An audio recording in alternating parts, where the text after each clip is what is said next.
就觉得这个东西呢是中看不中用的东西，它其实呢用处不是很大。但是呢，后来因为家里这个要切丁啊，给孩子做肉糜特别多，所以说就买了一个进行使用。用完以后发现确实非常不错。然后呢，它整个正面呢是一个非常小的这样一个圆盒子，这是一个可以这样打开。然后呢，里面是一个刀片，刀片是2页刀片，大家可以看一下2页的刀片，上下2页刀片，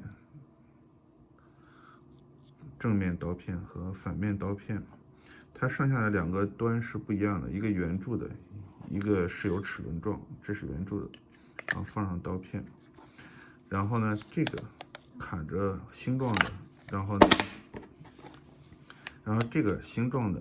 然后呢，对准这个进行放上去。然后呢，当你拉动这个时候，它这个下面的旋叶就会在旋转。我们可以看一下，那这个到底能够做到多少？我们可以看一下整个尺寸。它整个尺寸的话是，整个盖子是9厘米。然后呢，高度是6厘米，底部的宽度呢是8.1厘米，这是它整个尺寸。然后呢，绳子呢能拉将近在40公分，40厘米左右。好，我们可以试试看。我们先放最常用的蒜泥，我们把这些食材呢都可以进行搅拌啊、打碎啊，我们去试试看，看它的效果是什么样的情况。好，首先我们拿最常见的，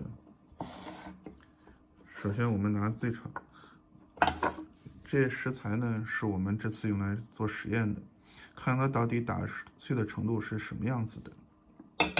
首先我们拿最常见的大蒜头。大蒜一般来说在家里做成蒜泥的次数比较多，放进去，然后呢扣上，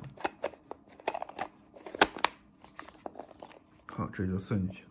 然后呢，我们拉动一下，打开看一下，感觉还没有，再拉一下，好，它已经有初步的一些碎片出来，只是一个粒状，这2下、3下，可以看看会更多，它进行搅拌的会更多。4下，哦，这样看不掉的。4下，会变成这种小的颗粒状。这个每个颗粒的大小呢，差不多是在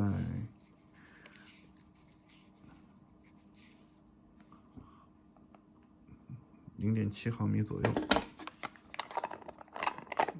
刚才是4下，我们看多少下能打成比较凝固？3、5、6、7、8、9、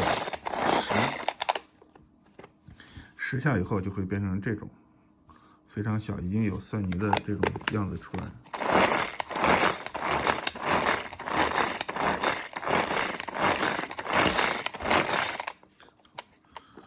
这是20下，就会变成真正的像这种粉粒状的、颗粒状的。这个颗粒的大小呢，差不多在3.5左右。然后这时候的话，你如果用来做菜啊、干嘛啊，其实我们看最多的能到什么程度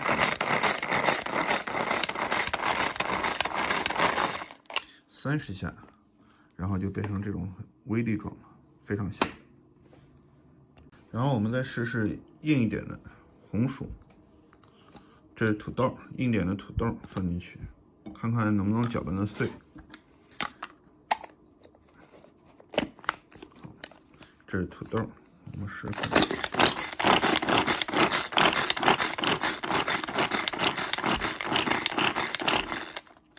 10下以后，也变成了一个碎的粒状，看到没有？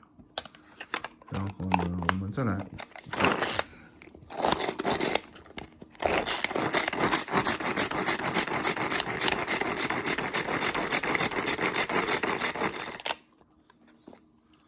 20下也行，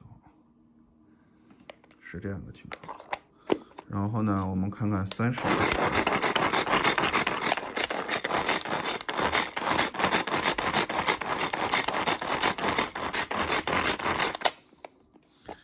几乎变成了泥状，这是非常像泥的这种状态。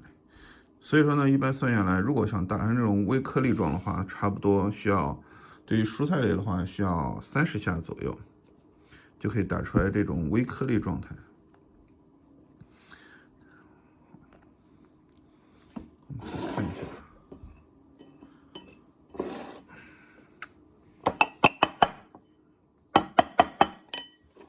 就这种微颗粒状态。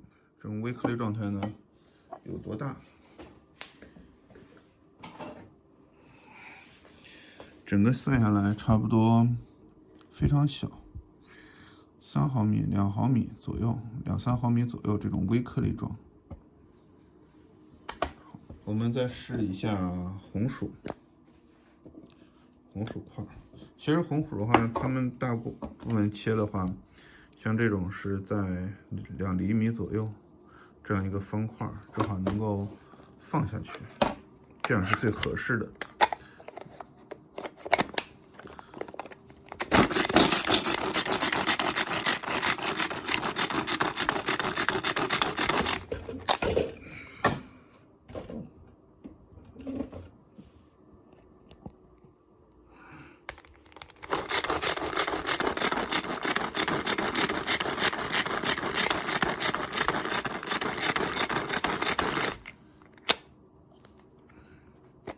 超过30下也变成这种样子。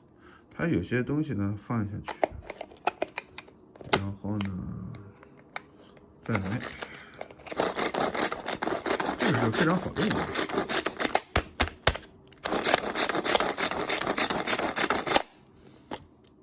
看到没？红薯的话，30下以后就变成这种微颗粒状的，差不多也在2、3毫米这样一个范围内。这就是红薯。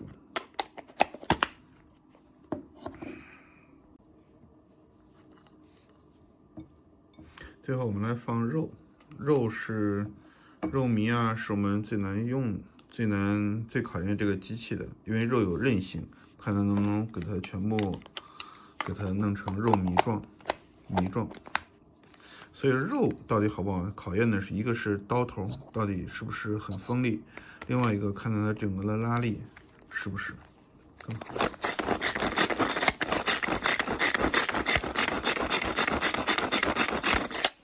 我们拉了10几下以后，就变成了这种状态。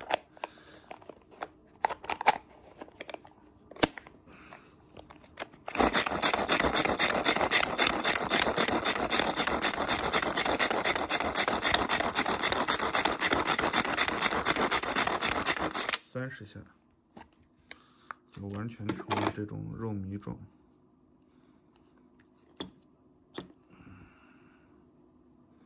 完全成了肉糜状，这种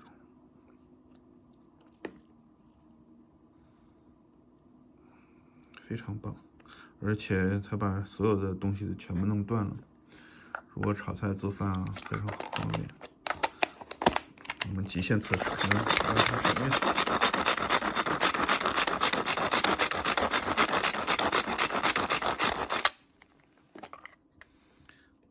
简直全部已经糜状了，粉状。我们倒是，它这个材料非常好，是不粘的。你会发现，倒肉糜的话，肉糜很有粘性，但是它这个粘的还是非常少的，这样非常透亮的这样一个东西。非常透亮的这样一个东西，真的非常细腻。今天总共测试了这么多肉、硬的红薯，然后混合调料，然后土豆，然后芹菜，这样为它整个的一个做起来非常好的这样一个效果。